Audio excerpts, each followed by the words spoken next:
안녕하세요. 오늘도 사연살롱을 찾아주셔서 감사합니다. 이제야 그 거머리 같던 남친을 완전히 떼어내고 정신 차릴 수 있게 됐네요. 30대 초반의 미혼녀예요. 까딱하면 재수 온 붙은 그 박재수라는 놈하고 결혼해서 불운한 기혼녀가 될 뻔했지 뭐예요. 남친과 헤어진 건 신의 한 수 같아요. 세상 물정 모르고 철없던 저는 남친 인물 반반하고 한때 잘 대해줬던 것만 믿고 제가 더 결혼하고 싶어 했어요. 7급 공무원이었던 남친은 갑자기 사업을 한다고 하기 시작한 그 시점부터 완전히 다른 사람이 되어버렸어요. 절 막대하기 시작하고 연락도 잘 안 되고 영업해야 한다며 제비족처럼 차려입고 다니기 일쑤였죠. 그런 푸대접을 받으면서도 연애 초기에 잘해줬던 그 기억만 품고 그와 결혼하고 싶어 했어요. 저 참 바보 같죠? 주변에서 이 사실을 알고는 다들 말렸지만 결혼하면 다시금 예전처럼 절 공주 대접해주며 행복하게 살 수 있을 거라 생각했어요. 그런데 사람 고쳐 쓰는 거 아니더군요. 알고 보니 원래 성격이 개차반인 사람이었고 그건 다 자기 엄마로부터 물려받은 개 같은 성격이었죠. 일련의 사건들로부터 갑자기 망치로 머리를 얻어맞은 듯 현실을 자각하게 됐어요. 내 인생 망칠 뻔한 걸 하늘에서 구해주지는 하네요.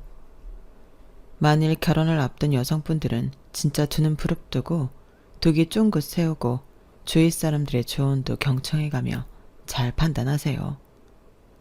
결혼하면 미우나 고우나 얼굴 맞대고 살아야 하는데 돈이고 나발이고 성깔 나쁜 남자랑 살면 그곳이 집이겠어요?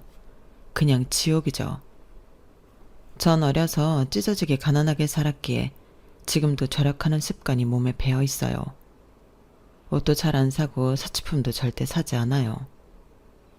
저는 현재 서울에서 중학교 국어교사를 하고 있는데 혼자 단촐한 원룸에서 살고 있어요. 그래서인지 남친은 제가 엄청 가난한 줄 알았나 봐요. 실상은 그렇지 않거든요. 그가 사업 시작하고 사업 자금이 필요하니 가난하게 보이는 저를 무시하고 하대하다가 제가 건물주 딸이라는 걸 알고는 갑자기 결혼을 밀어붙이더군요. 또 그러다가 결혼 한 달 전에 아빠가 건물을 팔았다고 하니 일방적으로 파혼 통보를 했어요. 그것도 카톡으로 매우 성의 없고 재수없기 말이죠. 남친 이름이 박재수인데 아주 행동거지 하나하나가 참 재수없죠. 절 사랑하는 신부감이 아닌 돈으로만 보던 거였죠. 그런 줄도 모르고 결혼할 생각에 들떠있던 제가 참 한심하게 느껴지네요. 이리저리 돌고 돌아 남친과 깨끗하게 헤어진 지금 아주 개운하고 후련합니다. 부모님께선 사람은 다른 사람으로 잊어야 한다며 얼른 선보라고 난리시네요. 그런데 그 거지 같던 남친에게는 미련이 전혀 없으니 파혼의 상처 따윈 전무해요. 다음번에 다른 남자를 만난다면 또 콩깍지 제대로 씌워지기 전에 객관적으로 꼼꼼히 뜯어보려고요. 남자의 가족들까지 말이죠. 제가 남친의 가족들로부터 받은 마음의 상처도 만만치 않거든요. 여기까지 들으셔도 제가 겪은 산전수전이 조금이나마 공감되시나요? 앞으로 제가 살아온 드라마 같은 인생을 사연살롱 구독자분들께 한번 쫙 풀어놓으려 해요. 그렇게라도 정리를 해야 새로운 남자를 만나 결혼을 하든 연애를 하든 할 것 같네요. 아직 한 번도 사주팔자를 본 적은 없는데 갑자기 궁금해지네요. 제 인생은 왜 이렇게 뒤죽박죽 엉망진창 롤러코스터 같았는지 모르겠어요. 저는 정신 차리고 똑바로 살려고 무진장 애를 쓰고 발버둥 치며 별짓 다 했거든요. 근데 주변 환경이 절 잡고 흔들어댔어요. 거기에 꺾이지 않으려고 굳은 심지 하나 부여잡고 여기까지 온 것 같아요. 아직 30살밖에 안 된 제가 인생에 대해서 뭘 아냐고요? 그렇지 않아요. 이래봬도 정말 별별 일을 다 겪은 여인네랍니다. 제가 겪어온 이야기 속으로 한번 들어와 보실래요? 지금부터 시작할게요. 제 이름은 차명주예요. 지금은 차씨지만 원래 김명주였어요. 다 커서 개명하게 됐죠. 우리 친아빠 이름이 김철준이었는데 아빠가 돌아가시고는 정말 아빠 성을 따르고 싶지 않았어요. 아빠가 돌아가시는 그날이 아직도 떠올라요. 아빠의 사망 소식을 듣고는 엄마와 저는 만세를 불렀어요. 만세! 이제 우리는 해방이야. 드디어 아빠로부터 해방이 됐다고. 어떻게 친아빠가 죽었는데 모녀가 그렇게 반응할 수 있냐고요? 폐륜이라고 생각하시겠죠. 그런데 엄마와 저는 그때까지 아빠라는 작자로부터 너무 많은 고통을 당했어요. 엄마는 성인이 되자마자 아빠에게 납치되다시피 하여 혼인신고하고 절 갖게 되었다고 해요. 착하고 배꼽같이 예뻤던 엄마는 그저 운명이겠거니 생각하고 포장마차를 새벽까지 운영하며 열심히 살았어요. 전 엄마 옆에서 밤늦게까지 숙제하고 공부하며 엄마 곁을 지켰어요.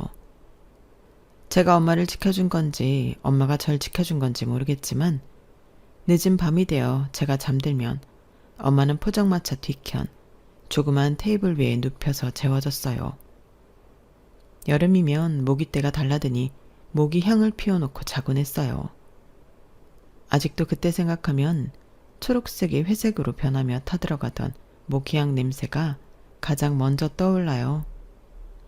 테이블 밑으로는 쥐와 고양이가 득실거려서 무섭기도 했지만 집에서 혼자 잠드는 것보단 덜 무서웠죠. 아빠는 뭐 했냐고요? 정말 미친 것 같았던 아빠의 등장은 늘 시끄러웠어요. 명주 아빠, 지금 포장마차 영업 중인데 다 때려부으면 어떡해. 손님분들 정말 죄송합니다. 남편이 잔뜩 취했나 봐요. 가지 마시고 술 계속 드시면 돼요. 제가 말려볼게요. 아빠는 새벽 12시가 넘어 술이 떡이 되어 와서는 또다시 포장마차를 때려 부수기 시작했어요. 하도 많이 봐서 초등학생이었던 저는 놀랍지도 않더라고요. 물론 처음엔 저도 너무 무섭고 두려웠죠. 아빠가 깽판까지 부리면서 원하는 건 딱 한 가지였어요. 바로 엄마가 힘들게 모아놓은 돈이었죠. 너 내가 취해 보이냐? 나 하나도 안 취했어. 소주 딱 7병밖에 안 마셨다고. 왕년엔 12병씩 마셨는데 옆에 내가 하도 잔소리를 해대니까. 내가 술 줄인 거 아냐? 서방이 사업한다는데 사업자금은 못 대줄 망정 생활비라도 내놔야 할 거 아냐? 얼른 내놔 돈. 부부는 일심동체인 건 모르냐? 네 돈이 내 돈이고 내 돈이 네 돈 아니겠냐? 얼른 내놔. 명주 아빠, 제발 정신 좀 차려. 명주 연필 한 자루 사줄 돈도 없어서 쩔쩔매고 있는 거 몰라? 단 몇십만 원이라도 모아놓을라 치면 다 뺏어가고. 나랑 명주는 어떻게 살라는 거야? 아, 내 팔자야. 엄마도 아빠의 잦은 행포에 진이 다 빠져버렸는지 손님들이 보든지 말든지 그 자리에 주저앉아 버리더군요. 저도 잠이 싹 달아났기에 엄마를 지키러 아빠한테 대들었어요. 아빠, 미쳤어? 엄마를 죽일 셈이야? 엄마 신장 안 좋아도 돈 없어서 병원도 제대로 못 가고 약도 못 먹고 다 죽어가는 거 몰라서 그래? 엄마가 오전에는 청소일, 저녁부터 새벽까지 포장마차 하면서 잠도 못 자고 돈 벌어놓은 거 아빠가 다 갖고 가는 거 모를 줄 알아? 아빠 도둑놈이야? 내가 경찰에 신고해버릴 거야.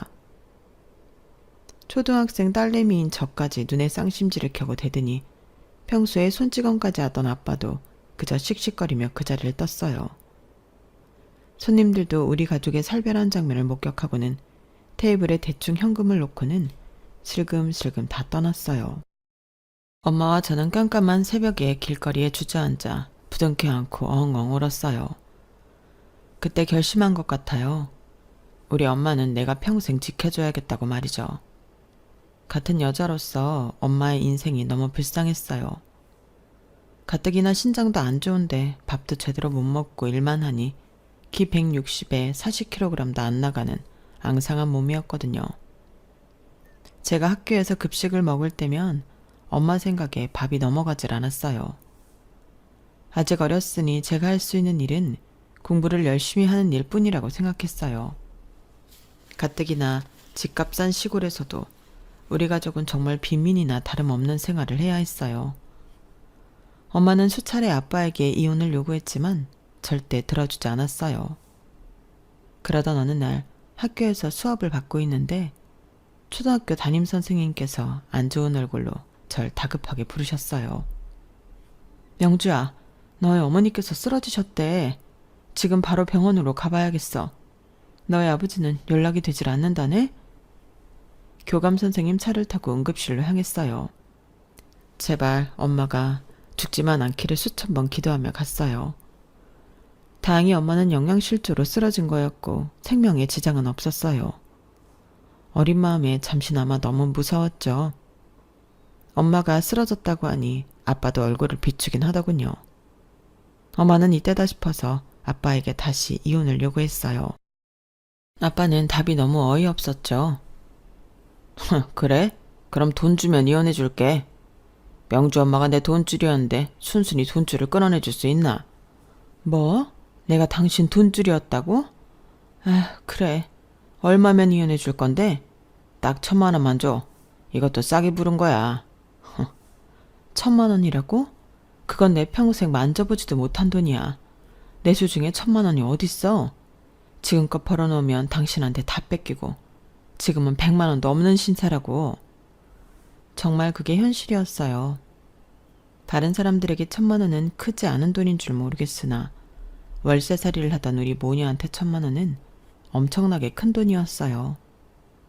하지만 엄마는 아빠와 이혼을 하기 위해 500만원이라는 거금을 빌려서 아빠에게 줬어요. 욕심 많은 아빠는 500 갖고는 절대 이혼 못 해준다며 개막장극을 벌였어요. 바로 딸내미인 절 인질처럼 붙잡고는 어딘가로 끌고 가더군요. 바로 이름 모를 동네의 고아원이었어요. 다행히도 전엄마의 전화번호와 집 주소를 아는 나이였으니 바로 경찰의 도움을 받아 엄마한테 다시 갈 수 있긴 했어요.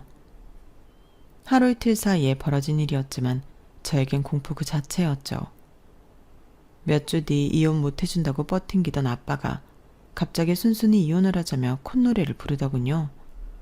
무언가를 우리 모녀 앞에 척하니 보여주면서 말이죠. 그건 바로 수천만 원이 든 통장이었어요. 엄마는 머리끝에서 발끝까지 흰색 정장에 모자와 백구두까지 빼입고 집에 찾아와서 거들먹거리는 아빠를 의아하게 생각하며 물어봤어요. 당신 갑자기 이게 웬 돈이며 그 옷차림새는 뭐야? 이 돈 때문에 순순히 이혼해주겠다는 거야? 이 돈 어디서 났는데? 훔치기라도 한 거야? 하, 난 진짜 운 좋은 사나이야. 내가 복권 2등에 당첨됐다고. 수천만 원이 든 이 통장 잔액 보이지? 이 영들이 아름답지 않니? 난 이 돈으로 잘 먹고 잘 살 테니 얼른 이혼 도장 찍자고. 하. 내 평생 아빠의 그토록 환한 웃음은 처음 봤어요. 어쨌든 엄마는 그렇게 이혼 소리에 도장을 찍게 됐고 그 길로 아빠는 룰루랄라 짐을 싸서 나갔어요. 다음날 아침 엄마와 아침밥을 먹으며 TV를 보는데 우리 지역 뉴스에서 웬 사고 소식을 전하더군요. 교통사고로 누가 죽었다고 나왔어요. 물론 시신은 보여주지 않았지만 어젯밤 아빠가 입고 왔던 그 하얀색 정장과 모자, 구두가 TV에서 나오는데 분명 아빠가 틀림없었어요. 깜짝 놀라 엄마와 서로 얼굴만 쳐다보고 있는데 전화벨이 울렸고 엄마가 받았죠. 잠시 후 전화통화를 완료한 엄마는 울먹이며 제게 말했어요. 명주야, 아빠 돌아가셨대. TV 속 저 사망자 아빠가 맞나 봐. 엄마는 눈물을 흘리긴 했지만 100% 슬퍼서 우는 건 아닌 것 같았어요. 저는 그 소식을 듣고는 100% 해방감이 들었어요. 사고로 돌아가신 아빠가 불쌍하다는 생각은 전혀 안 들었죠. 저는 만세를 불렀어요. 드디어 아빠로부터 우리 모녀는 완전히 해방이 된 거였죠. 아빠는 이혼 소속을 다 마치기도 전에 복권 2등 당첨 금액을 남기고 돌아가셨어요. 몇천만 원의 돈을 상속받은 우리 모녀는 월세에서 반전세로 집을 옮기고 엄마 신장 치료도 좀 할 수 있었어요. 엄마는 밤늦게까지 술 취한 사람들을 상대해야 했던 포장마차를 접고 오전 오후 시간에 식당 일 하나만 하셨어요. 물론 식당 일도 고됐지만 적어도 투잡을 뛰진 않아도 되는 걸 다행으로 여기셨던 것 같아요. 저는 중학생이 되어서도 우수한 성적을 유지할 수 있었어요. 공부를 잘하는 것만이 엄마를 기쁘게 해드리는 일이라고 생각했거든요. 학교 자습실에서 밤늦게까지 공부하고 집으로 향하는데 엄마가 까만색 벤츠에서 내리시더군요. 운전석에선 웬 멋진 아저씨가 내리셨고요. 엄마와 아저씨는 절 보고는 깜짝 놀라셨어요. 네가 명주구나. 진작에 우리 명주에게 먼저 인사를 하고 엄마와 만나는 걸 양해를 구했어야 하는데 이렇게 갑작스레 만나게 되어 미안하구나. 많이 놀랐지? 아저씨 이상한 사람 아니고 저기 저 회사 건물 보이지? 저 회사 운영하는 사람이야. 엄마와는 아주 어렸을 적 소꿉친구였고 우연히 엄마와 다시 만나게 되어 요즘 아주 행복한 나날을 보내고 있지. 엄마와 아저씨 그리고 저 또한 당황했지만 제가 보기에 두 분이 너무 잘 어울리더군요. 엄마는 제가 엄청 놀랐다고 생각했는지 집에 와서 자초지종을 아주 길게 설명하셨어요. 너무 놀랬지 우리 명주? 우리 딸한테 양해를 좀 구할게. 엄마가 아저씨랑 결혼이 하고 싶은데 혹시 해도 될까?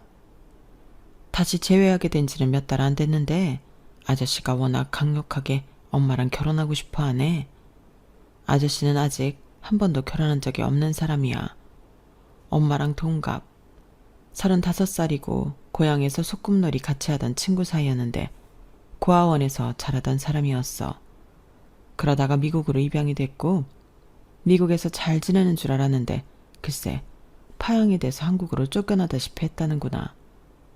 혈혈단신으로 밑바닥부터 시작해서 사업을 다져서 이 지역에서 꽤 유명한 사업가가 되었더구나.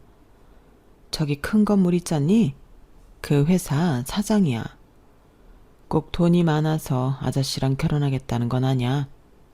엄마의 사정을 다 알고도 품어주겠다니 너무 고마워서 말이야. 그런데 우리 딸에겐 미안한 마음뿐이네. 아니야 엄마 축하해. 엄마도 이제 새 출발해야지. 엄마 아직 35살밖에 안 됐잖아. 얼른 결혼하세요. 나도 엄마 결혼식 때 예쁘게 하고 갈게. 우리 딸 고맙다. 그렇게 말해줘서 정말 고마워 명주야. 지금 제 나이 30대가 되고 보니 그때 당시 엄마가 얼마나 젊은 나이였는지 다시금 실감이 되네요.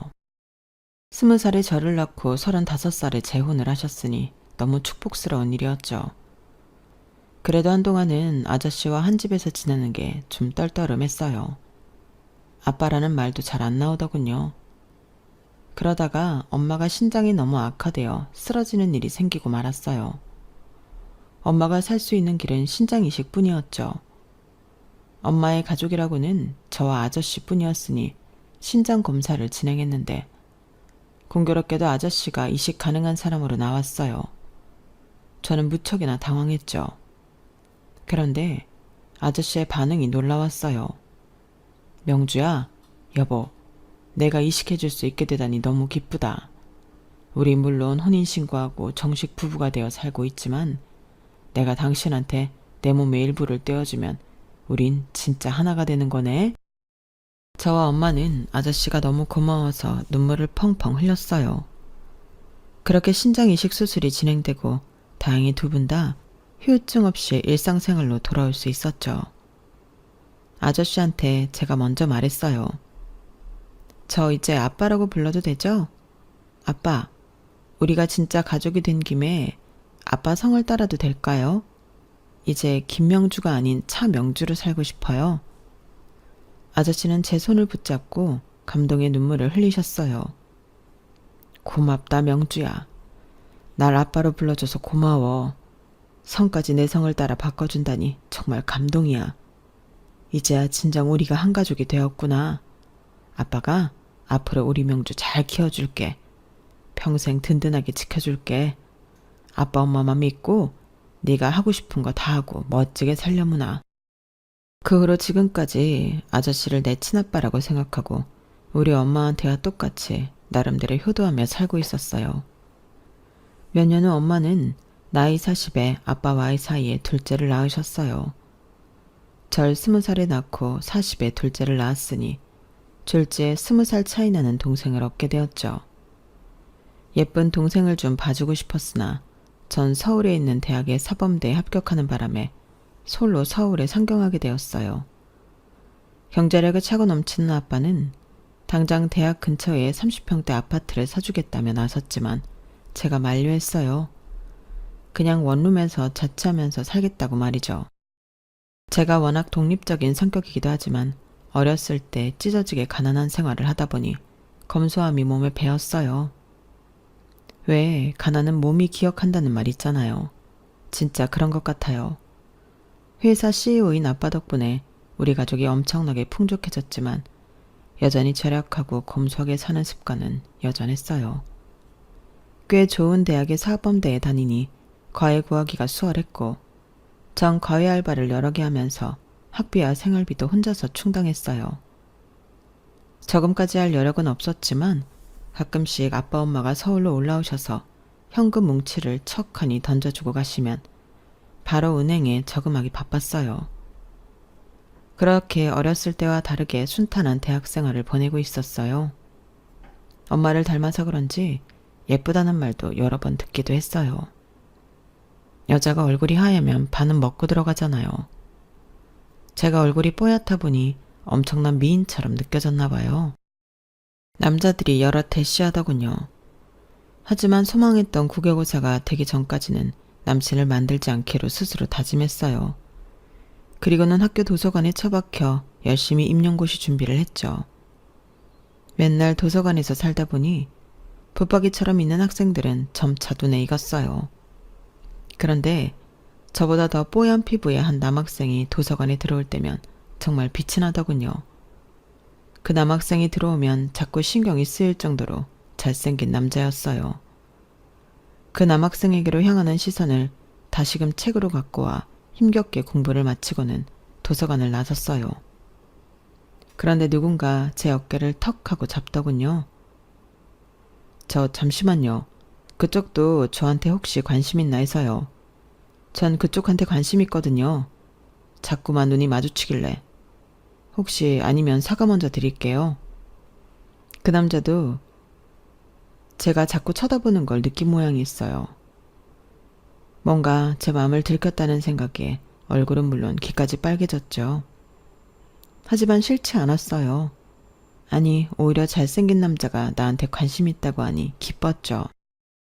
남자 손 한번 잡아본 적 없었으니 엄청 설레더군요. 저 지금 집에 가봐야 하는데 번호라도 드릴까요?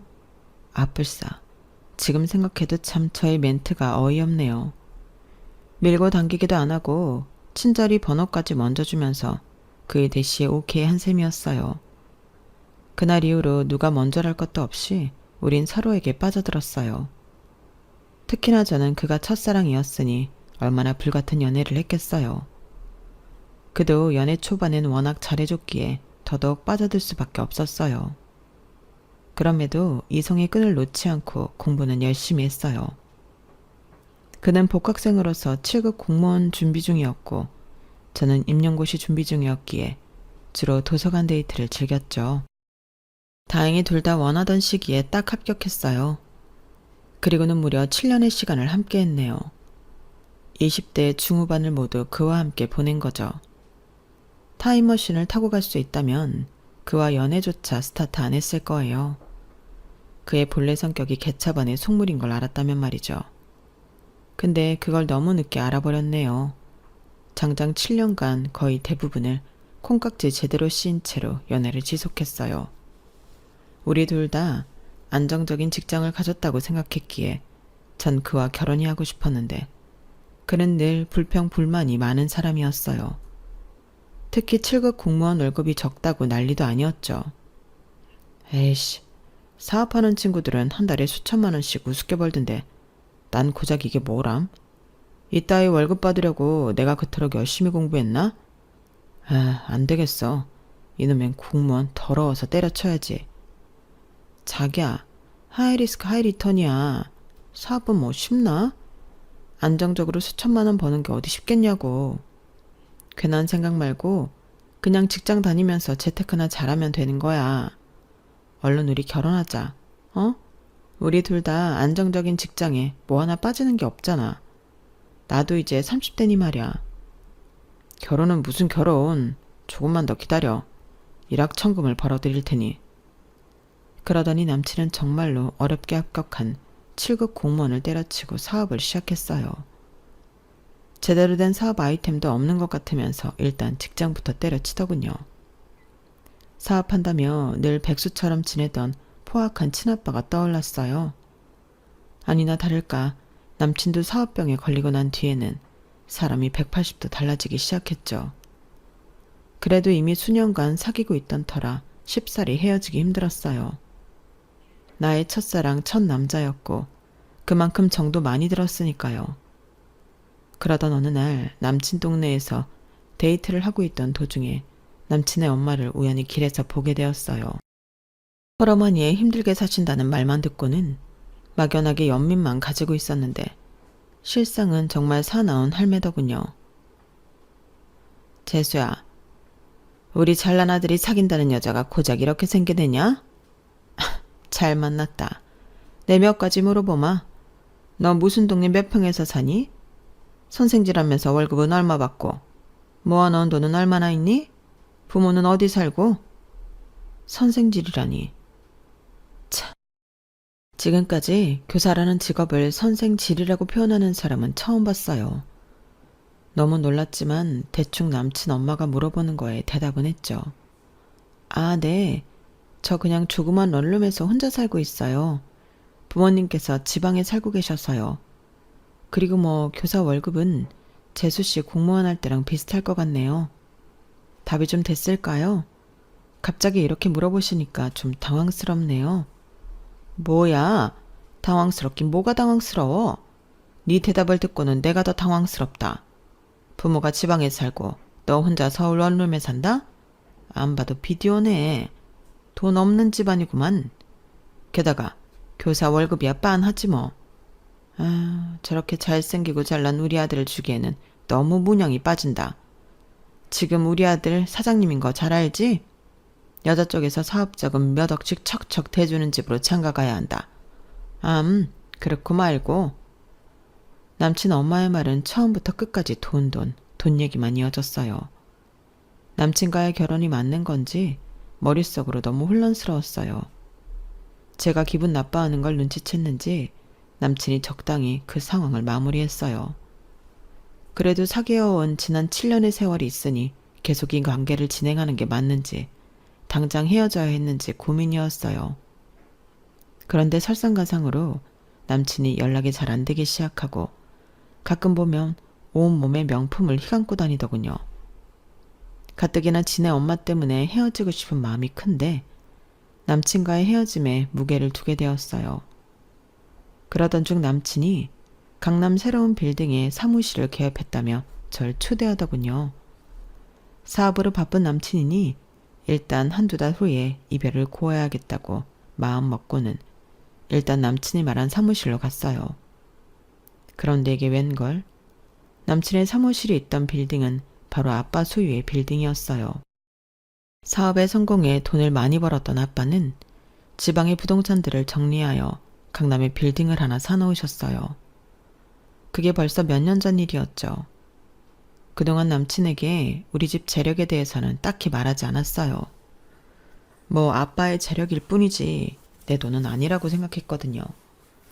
그런데 원룸에서 혼자 생활하는 저를 보고 남친은 아마도 가난하다고 여겼을지도 모르겠어요. 그래도 신기한 마음에 아빠 빌딩에 대해서는 남친에게 얘기했어요. 그랬더니 남친은 눈이 튀어나올 만큼 크게 뜨며 반색하더군요. 아, 이 빌딩 주인이 명주 아버지라고? 명주가 강남 건물주 딸이었어? 그런데 왜 그런 얘기를 여태까지 안 했던 거야? 우리 사랑하는 명주, 자기랑 늘 결혼하고 싶었어. 사랑해. 남친은 갑자기 뽀뽀까지 해대며 사랑한다는 말을 연발했어요. 남친과 헤어질 생각을 하고 있던 저는 좀 당황했지만 그날 이후로 남친이 어찌나 결혼 얘기를 해대며 강하게 밀어붙이던지 정신을 차릴 수가 없었죠. 저도 참 바보 같죠? 알아요. 하지만 7년 사귄 남친이 제가 그토록 원하던 결혼 이야기를 시시각각 해대니 마음을 다시금 빼앗기고 말았나 봐요. 저도 잠시나마 남친과 헤어지고 싶었던 마음을 고쳐먹고는 결혼하기로 결심했죠. 결혼식 준비는 일사천리로 진행되었고 남친은 우리 부모님을 처음 뵙는 자리에서 아주 땅에 코를 박고는 절을 해댔어요. 어찌나 살랑거리면서 우리 부모님께 애교를 떨던지 남친과 7년 연애하며 그런 모습은 처음 봤죠.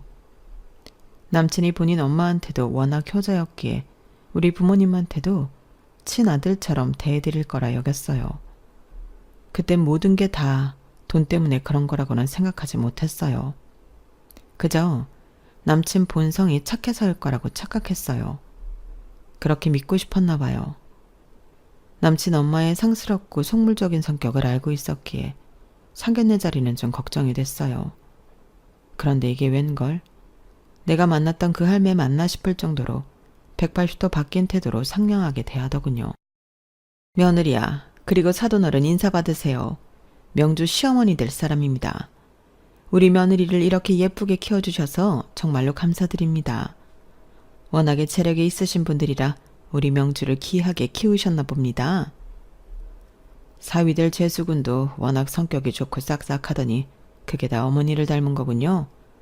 그렇게 말씀해 주시니 딸 자식 시집 보내는 애비 마음으로 정말 감사드립니다. 이제야 안심이 되는군요. 남친 엄마의 태도가 무척이나 가식적으로 보였지만 엄마 아빠가 착한 시어머니 착한 남편감이라며 만족해 하시니 저도 그냥 넘어갔어요. 좋은 게 좋은 거다라고 생각하고 말이죠. 결혼은 일륜지 대사인데 제가 너무 안일하게 여겼던 거죠. 남친과 그 엄마의 가식적인 태도는 얼마 지나지 않아 들통나게 됩니다. 결혼식을 한 달 남기고 친정아빠가 남친 사무실이 있던 강남 빌딩을 팔게 되었어요. 강남 요지에 더욱 큰 신축 건물을 올리게 되었거든요. 그러면서 마지막 잔금이 조금 모자라서 원래 있던 건물을 팔게 되었어요. 약간 오래된 건물이었지만 수년간 워낙 많이 오른 터라 양도세를 내고도 수익을 톡톡히 보았다며 만족해 하셨어요. 아빠는 사업하는 분이라 그런지 재테크 실력이 워낙 좋으셔서 본래 사업뿐 아니라 부동산으로도 많은 재산을 보유하고 계셨어요. 다만 제가 알기로는 목 좋은 요지에 나대지를 많이 갖고 계시고 빌딩은 강남 빌딩 한 채가 전부였어요. 지방의 건물들은 다 정리를 하신 상태였죠. 어쨌든 남친에게 지나가는 말로 현 상태를 대강 말했어요. 남친이 그렇게 놀랄 줄은 꿈에도 몰랐네요. 뭐? 건물을 팔아? 그럼 다른 곳에 건물은 갖고 계신 거야? 아니, 건물은 이게 다인 걸로 알고 있어. 근데 뭘 그렇게 놀라? 아, 아니다. 말을 말어. 먼저 집에 들어가. 난 사무실로 들어가서 다시 할 일이 좀 있어서. 빠이. 남친은 제가 건물주의 딸이라는 걸 알았을 때부터 저에게 초특급 공주 대접을 해주고 있었어요. 그런데 완전히 김 빠진 사이다 마냥 축 처져서는 다시 제게 차갑게 대하더군요. 그렇게 어색한 상황을 마무리하고 집에 돌아왔는데 남친으로부터 카톡이 뛰고 왔어요. 야, 우리 헤어지자. 옛날부터 너 마음에 안 들었는데 그냥 몇 년 사귄 김에 계속 만났던 거야. 너도 알다시피 난 사업을 성공하기 위해 자금이 필요해. 돈이 필요하다고. 뭐니? 그런데 솔직한 말로 볼 게 뭐 있냐? 건물 하나 보고 결혼하려던 거였는데 참네. 그 건물을 팔어? 보나마나 대출 왕창 낀 건물이었는데 대출이자 감장이 안 돼서 파는 거겠지 뭐. 뻔하다 뻔해. 난 돈 많은 여자 꼬셔서 결혼할 테니 너도 너 좋다는 남자 만나든가 말든가 마음대로 해라. 이 카톡을 보고 속에서 분노가 차올랐어요. 만일 남친이 내 눈앞에서 이런 말을 짓거렸다면 정말 한 대 쳐버렸을지도 모르겠어요. 주먹으로 머리를 아주 세게 말이죠. 저런 쓰레기 같은 놈한테 7년간 내 청춘을 바쳐가며 잘해줬던 내가 등신같이 느껴졌어요. 그 새끼는 저를 돈으로만 알았던 거예요. 우리 엄마 아빠를 친아빠가 돈줄이라 폄하며 구박했던 거랑 똑같은 걸 제가 당하고 있었던 거였죠. 너무너무 열이 받아 눈물이 왈칵 나더군요. 그렇게 돈이 좋다면 돈으로 응수해주자란 마음이 들었어요. 곧바로 남친한테 사진 한 장 딸랑 보냈어요. 바로 우리 아빠가 새로 올린 건물 사진이었죠. 남친 사무실이 있던 그 건물보다 훨씬 더 크고 입지 좋은 곳에 그야말로 거대 빌딩이었어요. 얼마인지 정확히 모르지만 수백억도 넘는 금액의 건물일 거예요. 그리고는 남친에게 딱 한 줄 보냈어요. 우리 아빠가 그 건물 팔고 새로 올린 건물 못해도 수백억은 넘겠지? 그랬더니 그때부터 남친으로부터 전화가 빗발치기 시작했어요. 전화가 오든지 말든지 무음으로 해놓고 샤워하고 잠을 청했어요. 아침에 보니 부재중 통화가 100건이 넘게 와 있더군요. 장문의 메시지들도 수십 통 와 있고요. 굳이 확인해보지 않아도 내용은 뻔했기에 그냥 읽지도 않고 그 카톡창을 놔버렸어요. 내 7년의 연애 역사가 담긴 카톡창은 제로베이스가 되었죠. 허무했어요. 내가 이따위 속물 같은 놈한테 내 청춘을 다 바쳤다니. 이렇게 사람 보는 눈이 없다니. 아휴, 한숨만 나왔어요. 그리고는 주말에 엄마 아빠한테 내려가서 남친과 파혼한 사실을 다 말씀드렸어요. 그랬더니 부모님의 대답이 놀라웠어요. 명주야, 엄마가 아무래도 사위 될 사람 직업이나 하는 행동이 네 친아빠와 연상이 되어서 사람 써서 그 남자 뒷조사를 좀 해봤어. 바로 어제 한 사실인데 정말 놀랄 노짜더라고. 안 그래도 너한테 이번 주말에 결단을 내리라고 말을 참여했는데 차라리 잘 됐다. 그래, 아빠도 깜짝 놀랐다. 같은 남자로서 아주 개차반인 인간이더구나. 일단 사업한답시고 겉만 번지르르한 양복 입고 강남 사모님들 꼬셔서 거짓 정보 주고 부동산 투기하라는 거였어. 개발되지도 않을 땅을 수십 명한테 보여주고는 이름을 올리게 하는 거지. 이 근방이 엄청나게 개발된다고 거짓부렁하고 말이야. 그리고는 웬 룸사롱은 그렇게 다니던지. 아휴, 사설 탐정이 찍은 사진들만 해도 내 참 더러워서 다신 보기도 싫구나. 그런 놈의 쓰레기 자식이 우리 딸하고 결혼할 뻔했다는 사실이 소름 끼쳐서 원. 아직 결혼하기 전이니 명주 네가 법적으로 소송 걸 필요는 없겠지만 사기 부동산 피해자들이 속출하는 중이니 그 사람들한테 알려서 박재수인지 재수덩어리인지를 콩밥 꾹 먹일 작정이다. 내가 법조인 인맥 다 동원해서 처리 중이니 그렇게 알거라. 경찰이 수사에 들어가자 남친은 저한테 다시금 연락하기 시작했어요. 우리 아빠가 피해자들을 구제해주기 위해 소송을 시작한 건 어떻게 알았는지 울고불고 빌더군요. 명주야, 미안해. 지난 7년 우리가 함께했던 세월을 봐서라도 한 번만 봐주라. 너희 아빠 돈 많잖아. 제발 날 좀 살려주면 안 될까? 나 진짜로 강남 아줌마들한테 사기치려던 건 아니었어. 이놈의 반반한 얼굴 탓에 강남 아줌마들이 나한테 달려든 거야. 진짜야. 날 좀 믿어주면 안 될까? 자기야, 자기한테 내가 첫사랑이잖아. 그지? 우리 정 많이 들었잖아. 한 번만 봐주라. 나 지금 돈 한 푼도 없어. 명주 아버지한테 나 깜빵 안 들어갈 돈 좀 빌려달라고 부탁드리면 안 될까? 어이없었어요. 결국 돈으로 마무리되는 그의 발언이 그야말로 재수 없었죠. 뭐? 정? 첫사랑? 좋아하네. 네가 내 인생의 첫 남자일 순 있어도 마지막 사람이 될 순 없어. 돈에 환장한 놈 같으니라고. 네가 7급 공무원 때려치우고 제비같이 빼입고 밤에 나가서 연락 안 될 때부터 알아챘어야 했는데 내가 상등신이다. 너 내가 깜빵 들어가는 거 꼭 지켜볼 거야. 네 놈한테 피해본 사람들 싹싹 긁어다 다 집단 소송 걸게 만들 거라고. 너 돈 좋아하지? 내가 우리 아빠 돈으로 돈의 위력을 맛보게 해줄게. 기대하라고. 그 후로 그는 결국 깜빵에 갔어요. 우리나라는 워낙 사기에 관대한 나라라서 형을 세게 받진 않았지만 쫄보인 그는 깜빵에서 무서워서 오줌이나 질질 싸고 있을 거예요. 전 이제 더 이상 원룸에 살지 않아요. 가난 코스프레를 하던 건 아니었지만 그냥 더 이상 지질이 궁상으로 살고 싶진 않더라고요. 새아빠지만 내 친아빠나 다름없는 아빠의 지원으로 조그만 아파트를 얻어 살고 있네요.